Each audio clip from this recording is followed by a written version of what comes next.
अपना पहला घर, ये सपना तो शायद हम सब देखते हैं, है ना? बहुत ही एक्साइटिंग जर्नी है ये, पर साथ ही थोड़ी डरावनी भी लग सकती है। आखिर ये जिंदगी के सबसे बड़े फाइनेंशियल डिसीजंस में से एक है। तो बस हम यहाँ ये पक्का करने आए हैं कि ये फैसला आप पूरे कॉन्फिडेंस के साथ लें। देखिए, स्टेक्स काफी हाई है। एक गलत कदम और मतलब लाखों का नुकसान और सालों का पछतावा हो सकता है। तो सवाल ये है कि सपनों के घर को एक फाइनेंशियल ट्रैप बनने से कैसे रोका जाए। घबराइए नहीं, सही जानकारी अगर हो तो एक स्मार्ट फैसला लेना बिल्कुल मुमकिन है। तो ठीक है, चलिए इस सफर पर निकलते हैं। इसे एक बायर्स क्वेस्ट की तरह सोचिए, एक ऐसा गाइडेड टूर जो पहली बार घर खरीदने वालों की मदद करेगा ताकि वो एक समझदारी भरा फैसला ले सके। हमने इस पूरी प्रोसेस को 4 बिल्कुल आसान हिस्सों में बांट दिया है। ये है आपका रोड मैप, जो आपको हर कदम पर गाइड करेगा। तो चलिए पहले पड़ाव से शुरू करते हैं। तो आप सपनों का घर खोजना शुरू करना है, लेकिन रुकिए, फ्लैट देखने से भी पहले एक बहुत जरूरी कदम है, और वो है बिल्डर की जांच पड़ताल। याद रखिए, आप सिर्फ एक प्रॉपर्टी नहीं खरीद रहे हैं, आप उस इंसान पर भरोसा कर रहे हैं जो उसे बना रहा है। सोचिए, मान लीजिए कि आप पुणे में अपना पहला फ्लैट ढूंढ रहे हैं, तो सबसे पहले क्या करना है? गूगल पर जाइए और वहाँ के लोकल डेवलपर्स पर थोड़ी रिसर्च कीजिए। देखिए कि उन्होंने कितने प्रोजेक्ट्स पूरे किए हैं, क्या वो टाइम पर डिलीवरी देने के लिए जाने जाते हैं। आप तो उनके पुराने प्रोजेक्ट्स में जाकर वहाँ रह रहे लोगों से सीधे सीधे पूछ सकते हैं, भाई साहब, यहाँ कंस्ट्रक्शन की क्वालिटी कैसी है, आपको कोई दिक्कत तो नहीं हुई? तो बात सीधी सी है, एक भरोसेमंद बिल्डर ही सब कुछ आसान बना देता है। समझिए कि एक अच्छे बिल्डर की रेप्यूटेशन ही आपके घर की सबसे मजबूत नींव है। अब बात करते हैं रेरा की। इसे आप घर खरीदारों का सुपर हीरो समझ सकते हैं। ये एक सरकारी संस्था है जो पक्का करती है कि बिल्डर ईमानदारी से काम करे। रेरा ये देखता है कि आपका पैसा सेफ रहे और फ्लैट टाइम पर मिले। और सबसे अच्छी बात क्या है पता है? आप अपनी स्टेट की रेरा वेबसाइट पर जाकर किसी भी प्रोजेक्ट को वेरीफाई कर सकते हैं। ये एक नॉन नेगोशिएबल रूल है। अगर कोई प्रोजेक्ट रेरा में रजिस्टर्ड नहीं है तो ये एक बहुत बड़ा रेड फ्लैग है। कोई सवाल जवाब नहीं, बस उस प्रोजेक्ट से दूर हो जाइए।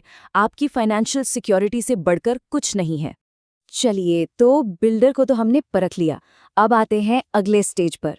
अब फोकस करेंगे उस एक्चुअल प्रॉपर्टी पर जिसे आप अपना घर कहने वाले हैं। कभी सोचा है कि फ्लैट का साइज इतना कंफ्यूजिंग क्यों लगता है? 1000 स्क्वायर फीट का फ्लैट भी छोटा क्यों महसूस होता है? यहीं पर कारपेट एरिया का कॉन्सेप्ट आता है। ये है आपके फ्लैट के अंदर की असली यूज करने लायक जगह, मतलब वो जगह जहां आप सच में एक कालीन बिछा सकते हैं। और थैंक्स टू रेरा, अब बिल्डर्स को ये नंबर बताना ही पड़ता है। और सच पूछिए तो यही वो नंबर है जो असल में मैटर करता है। हाँ, तो ये सुपर बिल्ट अप एरिया के मार्केटिंग ट्रैप में नहीं फंसना है। इसमें तो लॉबी, सीढ़ियां, दीवारें, सब कुछ शामिल होता है। इससे फ्लैट असल से कई ज्यादा बड़ा लगने लगता है। तो एक बात हमेशा याद रखनी है, जब भी दो प्रॉपर्टीज को कंपेयर करें तो हमेशा कारपेट एरिया को ही कंपेयर करें। बस। एक अच्छी लोकेशन सिर्फ एक एड्रेस नहीं होती, ये एक फाइनेंशियल एसेट है। तो जरा जासूस बन जाइए, चेक कीजिए कि आसपास स्कूल, अस्पताल, बाजार ये सब कितनी दूर हैं। क्या भविष्य में कोई नया मेट्रो स्टेशन या हाईवे आने वाला है? ये सारी चीजें आपकी इन्वेस्टमेंट की वैल्यू को टाइम के साथ बढ़ा सकती हैं। और हाँ, आसपास की प्रॉपर्टीज की रेंटल और रीसेल वैल्यू भी ऑनलाइन पोर्टल्स पर जरूर चेक कर लें। ठीक है, बिल्डर देख लिया, प्रॉपर्टी देख ली, अब आते हैं सबसे जरूरी हिस्से पर, पैसा और पेपर वर्क। ये वो पार्ट है जहां बहुत बहुत ज्यादा सावधानी बरतने की जरूरत है। चलिए इसे भी आसान बनाते हैं। कोई भी पैसा देने से पहले इन 4 डॉक्यूमेंट्स को अपना सबसे अच्छा दोस्त बना लीजिए। Title deed, encumbrance certificate, building plan approval और ऑक्यूपेंसी सर्टिफिकेट। और हाँ, इन सब की जांच के लिए एक लॉयर की मदद जरूर लें। ये एक छोटा सा खर्च है जो आपको भविष्य में बहुत बड़े सिरदर्द से बचाएगा। क्या आप जानते हैं कि एक फ्लैट की जो बेस प्राइस होती है उसके ऊपर आपको 15 से 25% तक एक्स्ट्रा कॉस्ट देना पड़ सकता है? जी हाँ, आपने सही सुना। इसीलिए हिडन चार्जेस को समझना बहुत बहुत जरूरी है। एक बात गांठ बांध लीजिए, विज्ञापनों में बताई गई कीमत कभी भी फाइनल कीमत नहीं होती। हमेशा बिल्डर से GST, stamp duty, registration, maintenance deposit, parking, इन जैसे सभी एक्स्ट्रा चार्जेस की पूरी लिस्ट मांगे और कोई भी फैसला लेने से पहले इन सबको जोड़कर टोटल कॉस्ट क्या होगी वो कैलकुलेट करें। चलिए, अब आप मंजिल के बहुत करीब हैं। ये जो फाइनल स्टेज है ये आपके इन्वेस्टमेंट को सिक्योर करने के बारे में है। तो अब फोकस करते हैं फाइनल अग्रीमेंट और आपके नेक्स्ट स्टेप्स पर। ये जो बिल्डर बायर एग्रीमेंट है, ये आपके अधिकारों का सुरक्षा कवच है। इस पर साइन करने से पहले एक लॉयर से इसकी एक एक लाइन को रिव्यू करवाएं। कभी भी किसी के भी प्रेशर में आकर साइन मत कीजिए। एक अच्छा, जेन्युइन बिल्डर आपको हमेशा सोचने के लिए पूरा टाइम देगा। और ये एक गोल्डन रूल है, किसी फ्लैट से इमोशनली अटैच होने से पहले अपने फाइनेंसेस सॉर्ट आउट कर लीजिए। सबसे पहले अपनी लोन एलिजिबिलिटी चेक कीजिए। अलग अलग बैंकों से इंटरेस्ट रेट्स कंपेयर कीजिए।